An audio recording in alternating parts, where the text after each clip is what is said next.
With global simultaneous release right around the corner, it's more important now than ever to understand exactly how you're building your deck instead of just simply copying the deck lists online. If you're copying deck lists online, you're always going to be one step behind, as people have already refined past the point that they've posted online.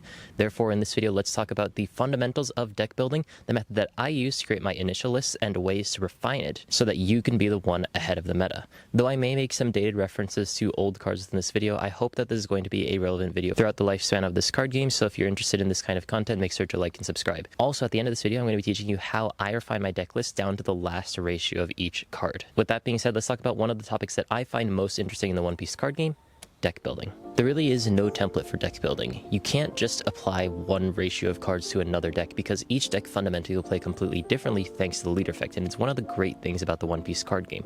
Even if you're playing the same color or color combination, you play the game and build your deck extremely differently based on the cards that you have access to or the strengths that your leader effect beholds. It's for this reason that honestly the best way to refine your deck list is to simply test it. However, building a deck from scratch and trying to refine it through testing alone is extremely difficult and daunting, as there's so many cards to test. You may find yourself when you're trying to build a deck on your own that you have 80 or sometimes even 90 cards within your deck that you need to somehow try to cut 30 cards from to make it 50. And a lot of this honestly comes from people not really understanding why certain cards are within a deck or why certain cards aren't within a deck. So distilling deck building down to its very core, I think that there are three main categories of cards. There's the core, your proactive game plan that you're trying to play towards, your 2000 counters or other counter in general, and also tech cards. Building your deck off of these three fundamental prospects will help you refine your baseline deck that you can therefore then refine and iterate on top of.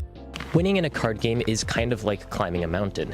You're trying to reach the peak, you're trying to push your own advantage and show that something that you thought maybe before was impossible is in fact possible, while the opposition, the forces against you, the elements, gravity, your opponent's starting hand, are all there to try and hinder you. However, to climb a mountain, you have to actively take the steps yourself. By simply existing, you're never going to find yourself at the top of a mountain, and therefore in the One Piece card game, and honestly any TCG for that matter, it's most important to understand your proactive play and your win condition, because surviving forever is never going to actually end up winning you the game. It's your proactive actions that need to make the difference, and so therefore, in order to win a game, you need to first figure out how you're going to win that game and play towards that. Let's first talk about making your core game plan. Now, your win condition is going to change from game to game and matchup to matchup. You won't always be able to win in the exact same way every single game, otherwise the game would become really boring really quickly. But what you can think about when building your deck initially is think about what a winning board state would look like. You don't necessarily need to think about how you're going to win the game, how you're going to close out the game, because there's a lot of external factors. But you can think, if I can manage to get my board to a certain state, then that should usually translate into a win. In terms of playing, focus on getting to this board state rather than trying to get to that win, because a lot of times the setup is more important than the follow-up. But so if you have played this game quite a bit, think about your favorite deck and imagine what the perfect board state would look like in the end game. You likely thought about a board lined up with several of your strongest characters, because generally most of the time a lot of decks just try to play the same character over and over again because that is going to be their anchor.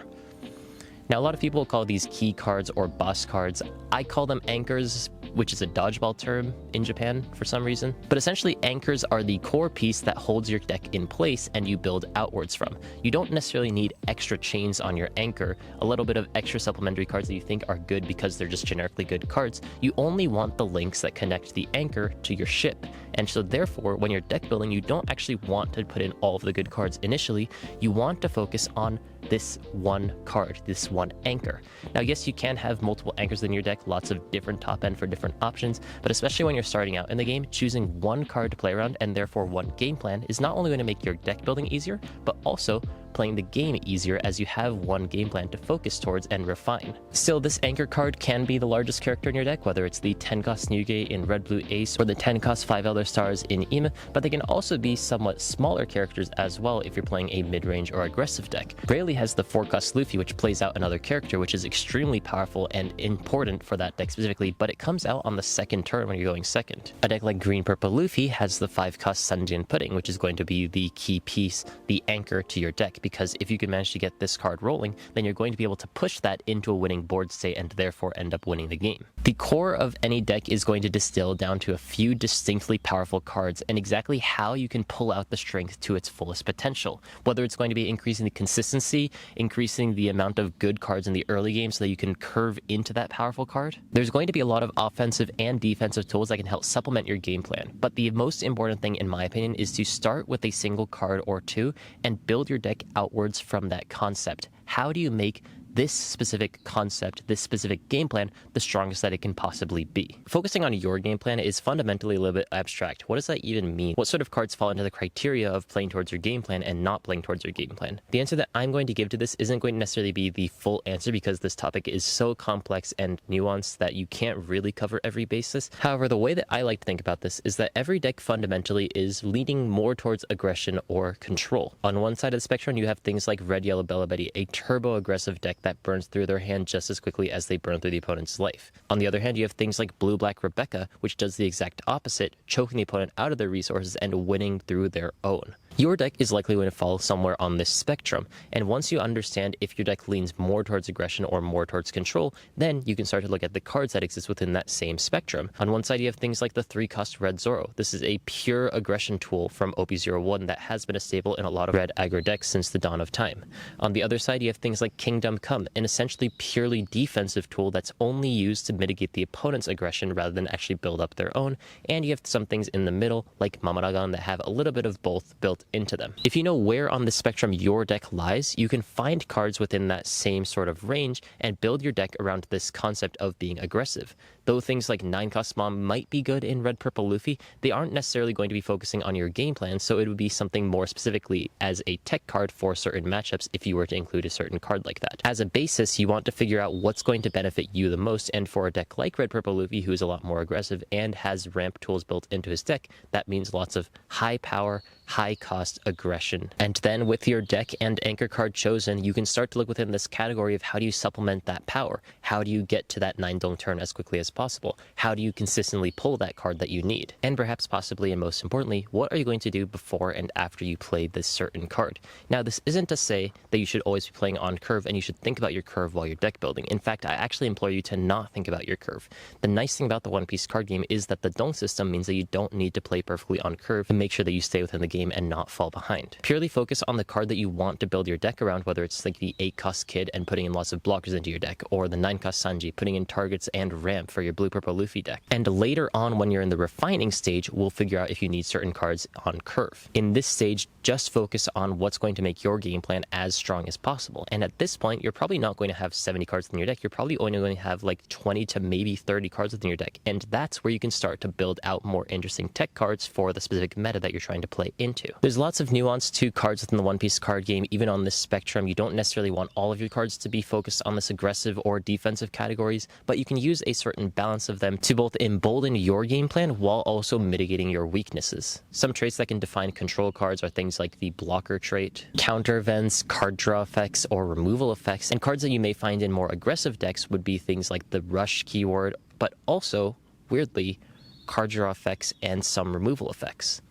We'll touch upon this a little bit later. So though, essentially in deck building, you don't want to put in every single good card that you can find within the card list and end up with 70 or 80 cards in your deck list. You want to focus on your core game plan and build outward from that card. By understanding how you want to win the game, you can start to realize certain cards that don't actually play into that thematic. You don't need every single trigger card in Hancock or Moria. You don't need to max out your copies of the 8-cost dragon in your red aggro deck. And of course, if you're playing green, you don't need every single good 5-drop that color has, because that alone is probably going to make your deck 50 cards. So really the core of the, core section is that you should focus on a single card or two and build your deck outwards from there. This can help you understand your deck more fundamentally because you know what cards are going to supplement what part of your game plan. I understand that especially if you don't know all of the cards within the card game, you don't really know what you don't know, and so therefore looking through the entire card list of thousands of cards is going to be really daunting.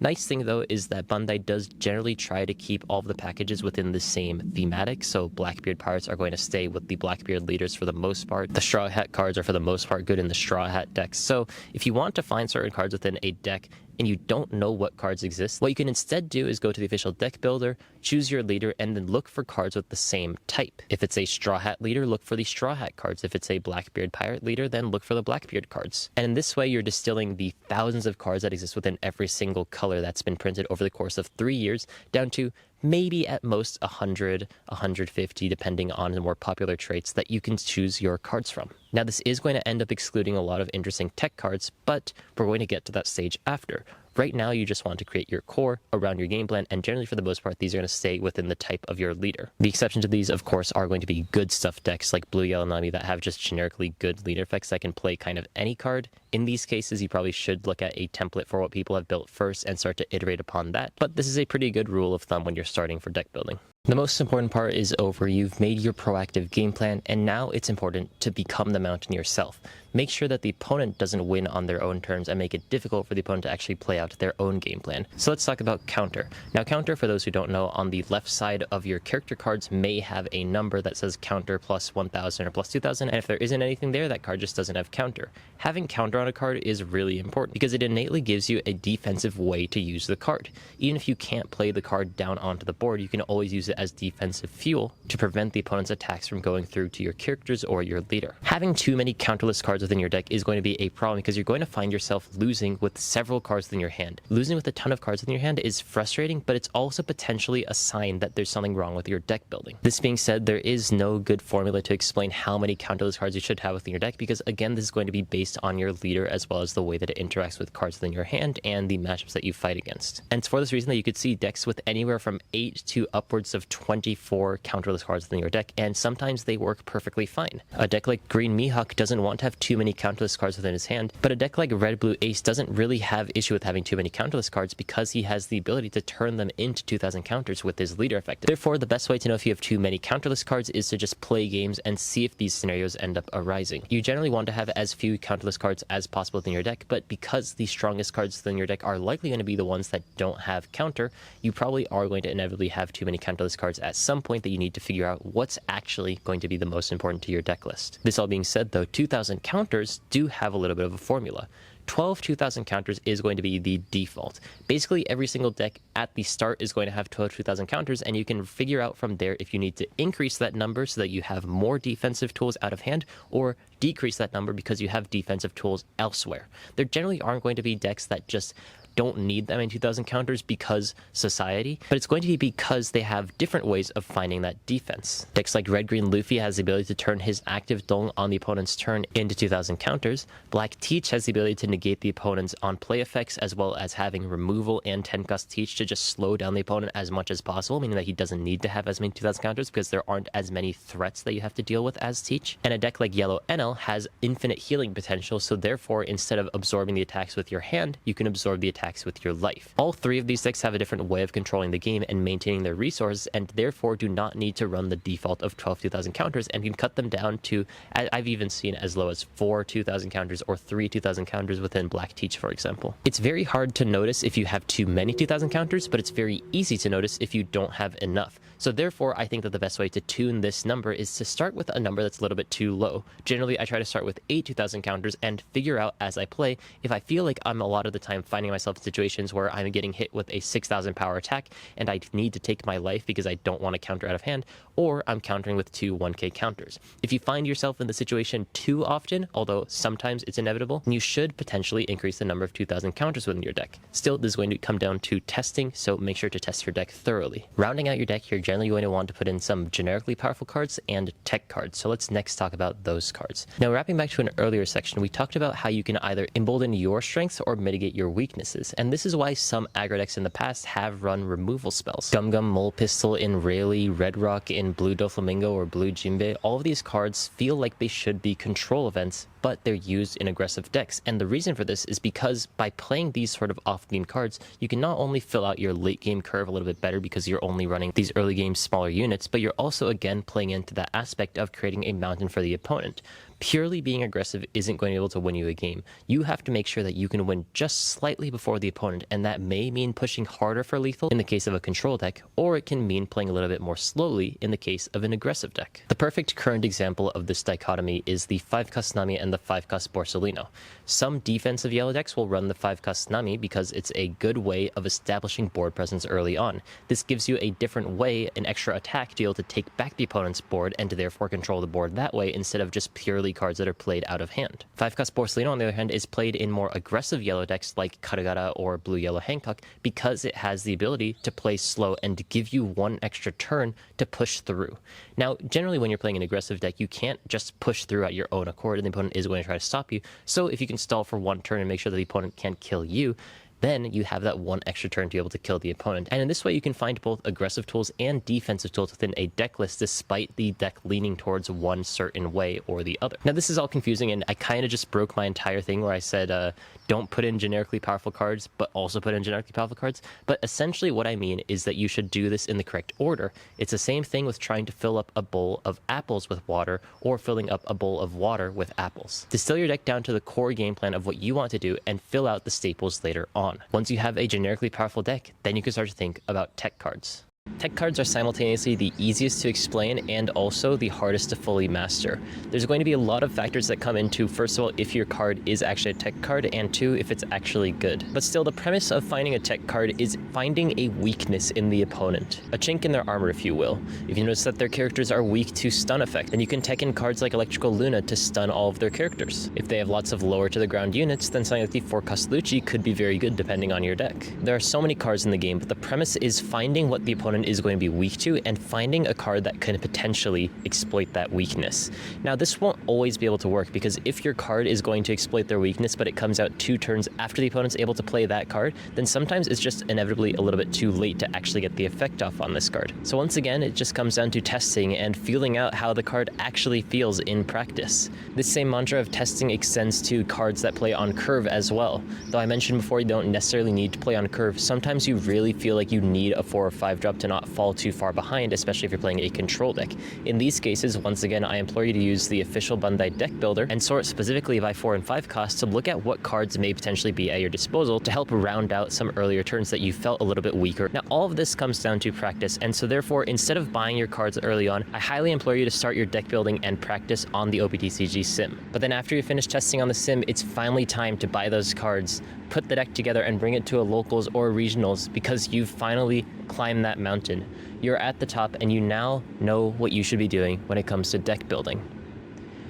But this isn't all, because obviously there's still refinement. So let's talk a little bit about that. And once you've fully built your deck, you obviously need some place to store it. So that's where I want to introduce you to my sponsor of this video, SleeveChief, for all of the best TCG supplies. Sometimes we take a card game a little bit too seriously. I think that these deck boxes are some of SleeveChief's best ones yet. The quality is of course as high as ever, but especially the 20 Chicken Nuggets share box has a ton of space and some absolutely adorable dice, which I'm really struggling to roll into frame. So as I try to succeed with this shot, let me tell you a little bit about this brand. From my experience with them, really, I've dropped these deck boxes, my decks have been perfectly fine, and even the deck boxes have been fine. It's a really sturdy box, very high quality, very strong magnet, so your cards don't accidentally slip out when you drop them. And they're honestly massive on the inside, so you could put in tons of cards, whether it's cards to change out in testing or extra sleeves. These boxes are made to last. Make sure to check out SleeveChief in my link in the description below and use Kai5 at checkout for 5% off. Oh, nice, I got it.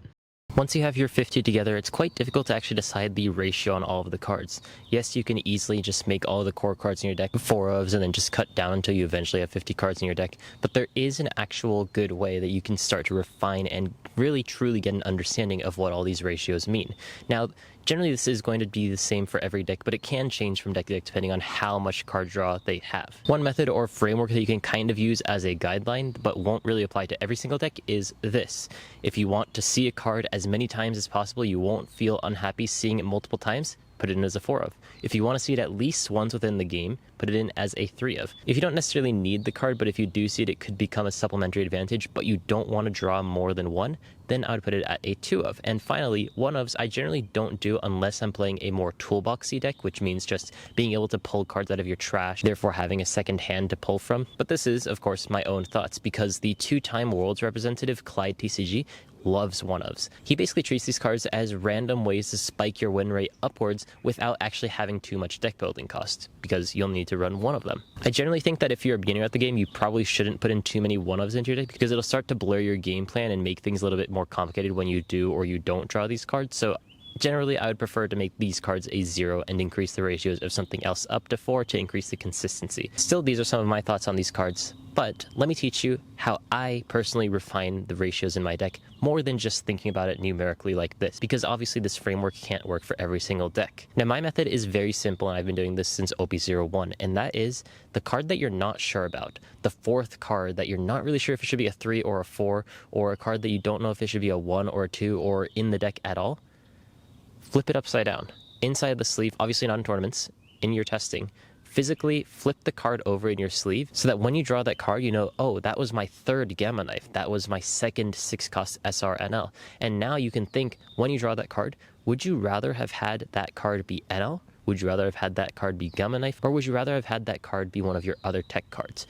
By flipping over one of the cards in your deck and identifying ahead of time what you want that card to potentially be, you can very easily, in the moment, decide which one ended up being better. Over the course of multiple games of testing, you can start to realize more often than not you're wanting a certain card, and therefore you can make that switch. And welcome back to my home. Now let's put all of these steps together into just a hypothetical scenario where you're trying to build a deck for the first time, and how that may look like with all of the steps that we talked about in this video. Although I've mentioned the official deck builder time and time again, I do think there's a really good online browser tool, which is iKailaKai's deck builder, so I'll also link that in the description as well. And through this, I'm going to try making Yellow Luffy, because it's a pretty powerful deck right now, all things considered, in this OP15 meta, while also being very beginner friendly. Honestly, the only thing that's bad about this deck is the cost of it. Now, first and foremost, this leader has the Straw Hat type as well as the Sky Island type, so cards that are going to preferably be Sky Island due to your leader effect are going to be really great for this deck. So instead of looking for the Straw Hat crew type, because of my leader effect, I'm going to be looking for Sky Island cards to decide what I want to be my anchor.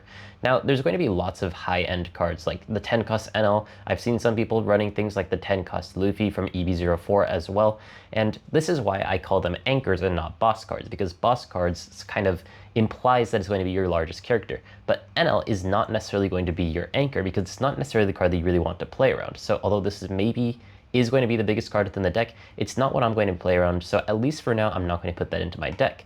I'm looking for a card that I can play around, probably going to be the strongest card within my deck, and something that's going to help push my game plan, which is just to expand my board, have lots of good Skyland characters on the board, and to keep pressuring the opponent.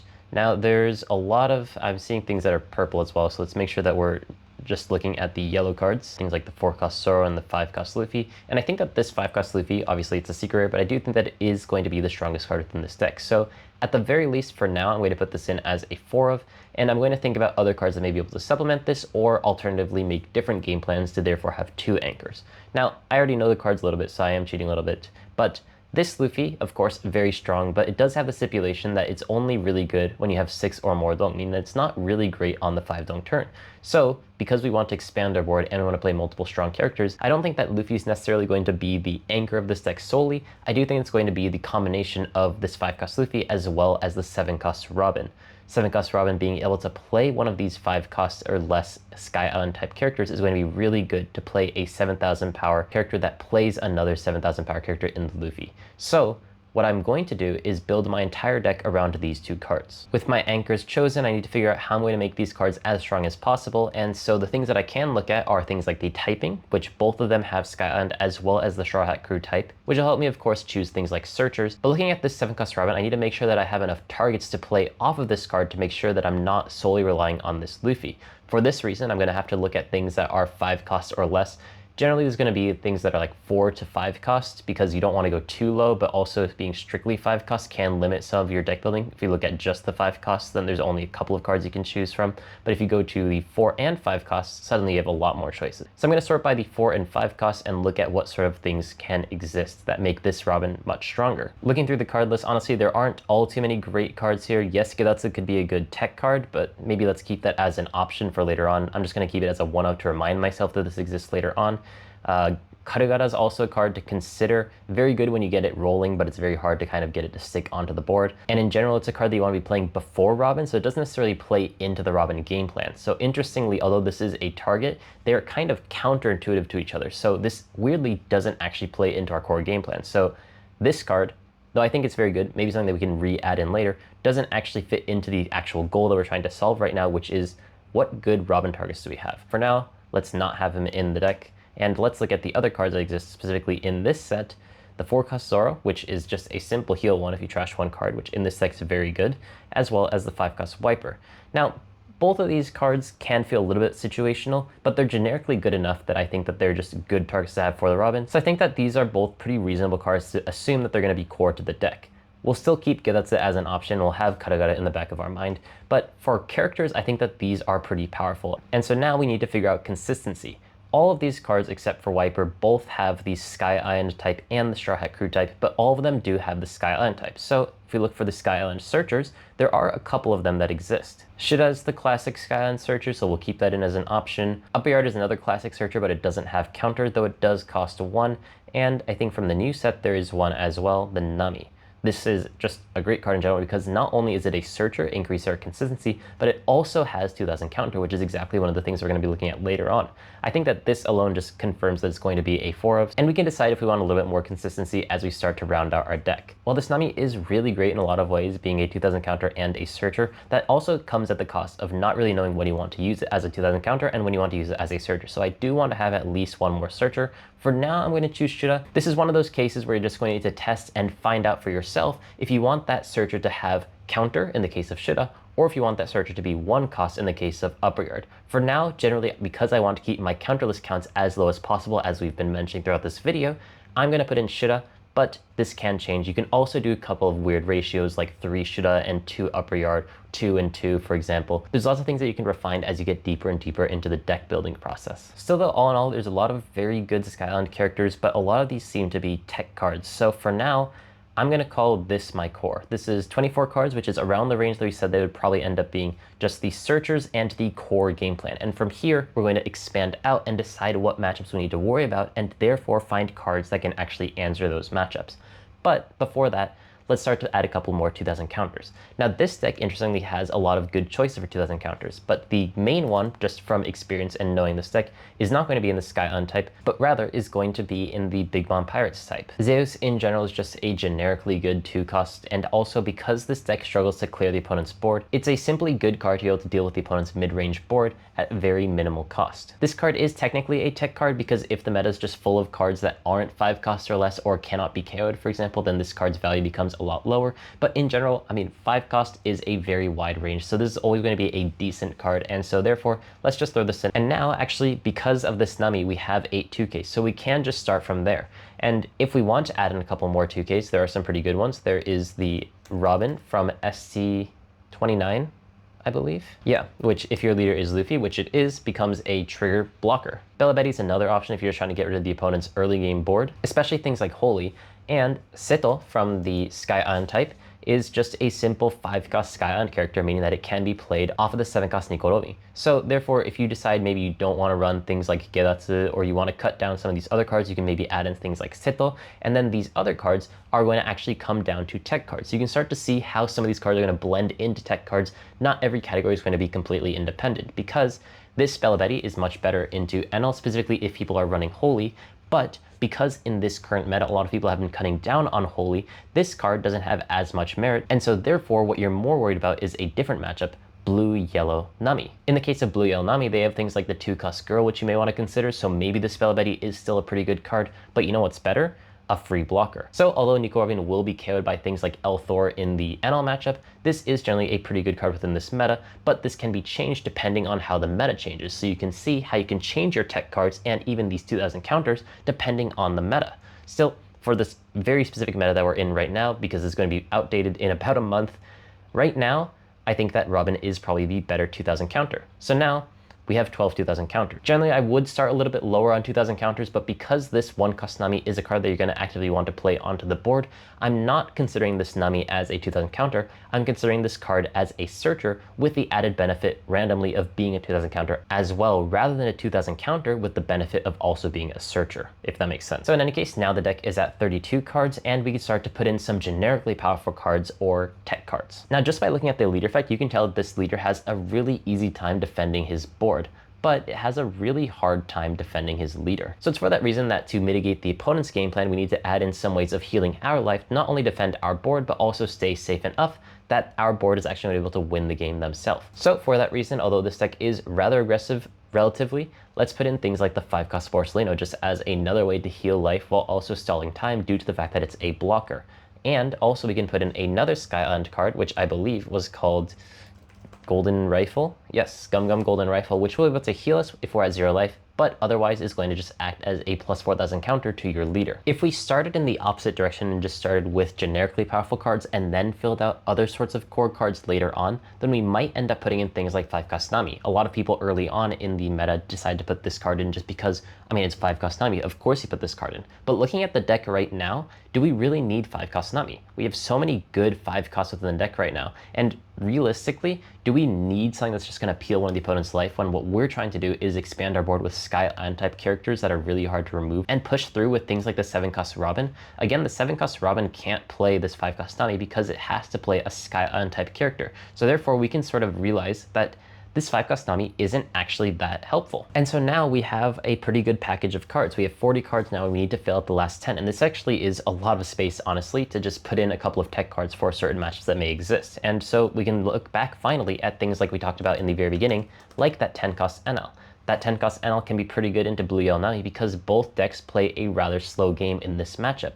But Nami being able to be a 7,000 power leader can deny a lot of the strengths that you have as a leader. So if you're given enough time to play out things like this 10-cost NL, then you have a way of beating Nami, because otherwise it's a pretty bad matchup. So we can maybe put in 1 or 2 NLs and we can refine this ratio later on. We can actually re-add in the Gidatsu now that we can identify that Blue Yellow Nami is a bad matchup because it can deal with whatever the opponent plays on their forlorn turn when you're going first. And now just to round out our deck, maybe we should just re-add in some of the generically good cards that this deck can run. Maybe things like the 0-cost event, or we can put in like the Upper Yard Searcher just to fill out our curve a little bit. This gives us a couple more counterless, but it gives us a way to deal with some of that counterless as well. Also, we have a lot of healing potential, so maybe we can get this out of trigger. These last couple of cards I really haven't thought about at all. These are just the first things that came to my mind. Even the 10-cost NL, you can put in lots of different cards to deal with certain matchups. But all in all, this is just a simple framework to be able to put together a 50. And now that you have this 50, which is really just thrown together, you can start to refine the deck. Test it out with proxies until you get comfortable with the deck. And then, of course, after that, try flipping over some cards. Flip over things like Upper Yard, things like You're the One to Disappear, or things like the 10-cost NL, cards that you're not really sure about, and think about what you would rather have on that turn. And then over time, you can find a 50 that you're happy with. And that brings us to the end of this video again. I hope that you enjoyed it. It's now raining, which is good timing and bad timing because I haven't finished my video, of course. But I hope that you enjoyed this video. I hope that you learned something. Make sure to like, subscribe, share with someone. And let me tell you a little bit about where I am off the top of my head, because I don't know all of Japanese history, so I might be a little bit wrong. But people have asked me about where I am, and people kind of treat these as pseudo travel blogs. Oh my god, it's starting to rain like really hard. Fuck my camera. But I'm on, I'm blanking. Hiezan in Ryakuji. Hiezan's the mountain, in Ryakuji is the name of the temple, and this place is one of the most famous historical Buddhist temples in all of Japan. It's on top of a mountain, as you can see, and it is the place where Japanese fortune telling was initially created. It was also, interestingly, it's northeast of Kyoto, and historically it was said that bad spirits come from the northeast, so therefore it was a very important spiritual ward to protect Kyoto, the original capital of Japan, from bad spirits. But interestingly, this temple historically used to have a military. There was a military of warrior monks who lived in the mountains, and whenever there were political problems with Kyoto, they would come down from the mountains and fight Kyoto. And this was was a thing until, you may know, Oda Nobunaga. Oda Nobunaga was a samurai who was trying to unite all of Japan, and so he was like, fuck that, we can't have some warrior monks in the mountains coming down in the thousands. Thousands of people used to live up in these mountains to mess with our political affairs. So Oda Nobunaga laid siege on this mountain, burned down most of it, which is why there isn't all too much left. And now we have what's left of Enryakuji. It was restored, I believe, a couple hundred years ago. Restored back to what it is now. And it's a beautiful place. Lots of fun. I recommend it. In any case, when I go somewhere interesting, I'll put these at the end of the video for people who are actually interested in. Hopefully you guys enjoyed this video once again. I think I probably said that a couple of times at this point. It is now raining really hard, but I don't know if that shows up on the camera, but I'm more afraid of my camera. So I'm going to let you guys go now. I'll see you guys next time. Bye-bye.